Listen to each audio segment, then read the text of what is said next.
Est-ce que vous savez que beaucoup de marabouts ici dehors ne sont que des manipulateurs? La grande majorité. Lorsque vous venez chez lui, quel que soit le cas que vous avez, il se met à faire ce qu'on appelle extraire les choses dans votre corps. Ils disent qu'on vous a lancé des choses et ils se mettent à faire des extractions des choses dans votre corps. Vous voyez, il pince une partie de votre corps comme ça, paf, il retient une chenille. Il pince ici, là, comme ça, paf, il retient un cafard. Il pince ici, paf. Et parfois même, il coupe. Et puis, quand le sang sort, il l'envoie là, paf, il sort un cori. Et parfois même, il sort des pièces d'argent. Il sort de ces choses inimaginables. Alors, qu'est-ce qui se passe? On appelle ça des tours de passe-passe. Il joue avec votre conscience. Alors, lorsque vous venez, il veut vous impressionner. À propos de ce qu'il a dit concernant votre voyance, on vous a lancé des maladies, on vous a lancé des fétiches, on vous a lancé du poison, on vous a lancé de ceci, de cela, il invente de ces choses. Et que c'est ça qui est cause de vos problèmes, de vos difficultés, de vos maladies. Alors, soit vous êtes venu sur rendez-vous avant que vous ne veniez, il a fait un tour derrière sa case, ou bien il est parti même ramasser des choses en route, il vient, il les dispose là. Il procède à ce qu'on appelle la prestidigitation. Je dis des choses que j'ai déjà vues de mes yeux. Il fait ce qu'on appelle la prestidigitation. Si vous voyez comment les prestidigitateurs font des tours de passe-passe pour faire disparaître des boules, pour faire apparaître de l'autre côté, c'est comme ça qu'ils le font. Et si vous pouvez bien surveiller ses mains, heureusement pour eux, ils sont très habiles. Ils font semblant d'extraire des choses dans votre ventre, de votre utérus, n'importe quelle partie du corps, tout simplement pour vous impressionner. Comment vous pouvez partir 10 fois chez un marabout? À tous ces moments-là, il sort des choses. Ces choses-là sortent d'où? Je ne veux pas dire qu'on ne sort pas des maladies, des choses qu'on a introduites dans le corps, dans le ventre des gens. Il y a des serpents qu'on retire. Il y a des serpents qu'on retire. Il y a des tournevis qu'on retire. Oui. Il y a des biques qu'on retire. Il y a des cafards qu'on retire réellement introduits dans le ventre pour bloquer la conception de la femme. Parfois pour bloquer l'appareil urinaire. Les sorciers introduisent des choses dans les ventres de leurs victimes. Et si c'est réellement des choses qui ont été introduites, on les retire une seule fois, non 4 fois, non 5 fois, non. Ça se retire une seule fois. Ce n'est pas une légion des choses qui sont dans votre corps que le marabout doit les retirer tout le temps. Est-ce que ça veut dire que chaque fois qu'il retire, on les remet? Non. Il y a une dame qui un jour, depuis le Congo, m'avait contacté. Elle avait le problème de conception. J'ai commencé à travailler sur elle. Et puis, je lui ai fait savoir, il y a quelque chose dans votre ventre et on doit le retirer. Et je l'ai fait à distance, par télépathie. J'ai commencé à travailler avec elle. Je lui ai dit d'aller aux toilettes et je vais faire sortir ce qui est dans son ventre. J'ai travaillé jusqu'à ce qu'elle a senti quelque chose au niveau du rein. Et elle a posé, paf, c'est tombé dans le pot. Elle s'est levée, elle s'est écriée. Elle dit, voici quelque chose qui est sorti de mon ventre. Ça a l'air d'être un stylo en argent. Vraiment, elle était sidérée. Je lui ai dit de me poster ce bic-là. Je dois travailler pour tuer le pouvoir de ça. Et c'était un bic mystique qui avait été introduit au bas-ventre de la dame pour l'empêcher de concevoir. Et cela a été fait par sa collègue du bureau, sa meilleure amie, qui lui avait d'abord arraché son mari. Alors, voilà un cas des choses qu'on introduit dans le ventre de femmes.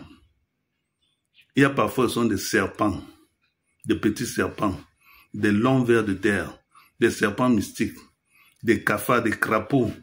Oui, on introduit les crapauds dans le ventre des femmes pour les empêcher de concevoir. Il y a déjà eu à extraire les dents mystiques, une dent carriée, perforée, que j'ai fait sortir de l'une des trompes d'une patiente, parce que cette dent mystique avait été introduite là-bas mystiquement, et chaque fois qu'elle avait les rapports avec un homme, cette dent mystique, carrée, perforée, suçait tout le sperme. Donc, rien n'entrait dans le ventre. Tout ce qui restait dans le ventre n'est que de l'eau simple. Et j'ai réussi à faire extraire cela. Elle-même l'a sorti cela de son sexe, elle a tenu comme ça. Elle dit, c'est elle-même, même pas moi. Elle a tenu, voilà ce qui est sorti de mon sexe. C'était dans mon temple. On introduit plein de choses dans le ventre de femme. Si vous voyez les choses qui sortent dans le ventre de femme, vous allez mettre les mains sur la tête. Quand on fait ces choses-là, même le cabas mystique, même les spermes de vampirisme, quand il y a ces choses dans le ventre de la femme, par exemple, elle ne peut pas concevoir. Parfois même, on voit les trompes attachées avec le fil noir. Attachées. Ça, c'est la sorcellerie. Tout ça, la méchanceté de la femme, on l'empêche de concevoir. Elle va tout le temps avoir des douleurs là, et c'est comme ça qu'on opère. On est toujours en train de charcuter la viande, alors que le problème est mystique. Et lorsque moi, je fais sortir ces choses devant vous-même, et j'interroge, d'où viens-tu? Qui t'envoie? Qui t'a introduit là-bas? Cette chose, tu me mets à parler. Comme j'avais sorti le crapaud du ventre d'une dame, et on a interrogé le crapaud à parler, il a dit qu'il avait envoyé. C'était toujours un membre de la famille pour déranger la femme d'autrui, pour gâter son mariage, pour qu'on la chasse du mariage en disant qu'elle ne conçoit pas. Ça, ce sont des choses patentes. Lorsqu'on sort cela du ventre, votre ventre est libéré et vous pouvez maintenant concevoir en toute tranquillité. Bien sûr qu'on passe par un bon traitement, on nettoie bien le ventre. On vous donne maintenant un certain nombre d'années que vous avez pour pouvoir concevoir et accoucher. Donc, c'est pour dire, il y a des gens qui véritablement extraient des choses du corps des individus, des ventres des individus, et non pas les taux de passe-passe que font certains marabouts, certains charlatans, vous faisant croire qu'ils sont en train de travailler sur vous, alors qu'ils ne le font pas. Ils vous extraient des choses, ils vous impressionnent, et ces gens-là, ils sont beaucoup respectés, hein. Ils impressionnent comme ça et ils gagnent beaucoup d'argent. Comment vous pouvez faire un traitement et vous marchez chez le traitant, chez le charlatan, pendant 3 mois, 4 mois, 5 mois. Il est toujours en train d'extraire des choses, toujours en train d'extraire des choses pour vous impressionner. Parfois, il fend comme ça. C'est le coton qu'il place là-bas. Après un certain temps, il retire, paf, il trempe dans l'eau. Avant de tremper dans l'eau qu'il a déjà introduit son truc. Quand il ressort comme ça, vous voyez des petits clous. Vous voyez les aiguilles de couture. Il dit ça sort de votre ventre. Bien sûr qu'il y a des choses qu'on peut vous faire boire. Vous faire boire, ça va nettoyer votre ventre. Et vous ressortez des choses mystiques qui avaient été introduites par la bouche. Donc vous ressortez cela par des vomissements ou bien par les selles. Je peux faire, ça sort véritablement jusqu'à ce que vous voyez. Comme je peux aussi, avec les remèdes, détruire cela et les réduire en pâte et ça sort par les selles. C'est comme je le fais avec les kystes, avec les myomes, avec les fibromes. Il y a les cancers mystiques que je détruis. Il y a beaucoup de choses que je fais. Et quand je fais, il y a un résultat. Lorsque certaines personnes disent qu'elles ont des choses dans le corps, des choses mystiques, je ressens des choses marcher comme ça monte, ça descend. Est-ce qu'on peut extraire cela? Vous venez, j'extrais cela jusqu'à ce que vous voyez avec vos propres yeux. Et non pas les tours de passe-passe. On fait semblant de vous traiter alors qu'on ne le fait pas. Mais à cause du mental, votre subconscient vous fait accepter la guérison. Là, sur place, vous ne ressentez plus rien. Mais quand vous repartez, vous arrivez à la maison, 1 semaine, 2 semaines, 3 mois après, vous ressentez les mêmes symptômes. Il faut encore repartir voir le même marabout. Il fait encore ses tours de passe-passe. Ça se calme un peu. Parfois, quand vous faites cela, le sorcier rit. Ou bien l'esprit là rit, l'esprit malmaléfique se moque de vous. Vous êtes en train de faire folklore. Quand vous voyez seulement, il se calme un peu. Vous faites votre chose, vous faites vos choses. Et jusqu'à ce que, quand le malade s'est bien tranquillisé, il se dit que oui, c'est passé. Mais 3 mois après, 6 mois après, ça revient tranquillement. Vous allez dire que ah, la maladie là, on a encore introduit. Pourtant, on n'avait rien enlevé. Alors, quand vous partez chez des traitants, faites beaucoup attention avec ceux qui font les tours de passe-passe. Prenez au sérieux ceux qui font véritablement le travail. Ils écartent d'abord ce qui est à l'origine de cela, les liens avec les sorciers, avec les esprits maléfiques, et en ressort maintenant les malédictions qu'on vous a mis dans le ventre. Une autre histoire. Une dame était venue chez moi. Elle était très mal en point. Elle était grasse comme ça là. Elle ne portait que du cabas. Elle disait qu'elle mangeait à peine. C'était une très grande commerçante. Elle mangeait à peine. Quand elle mange un peu comme ça, elle veut se ressortir. Elle se contentait des petits trucs, rien que pour calmer un peu l'estomac. Mais véritablement, elle ne mangeait pas. Elle ne mangeait presque plus.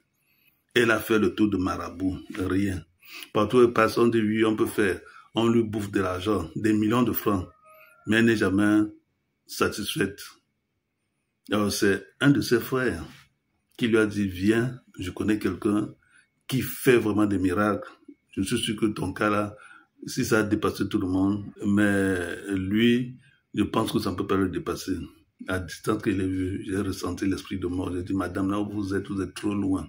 Vous êtes au bord de la tombe.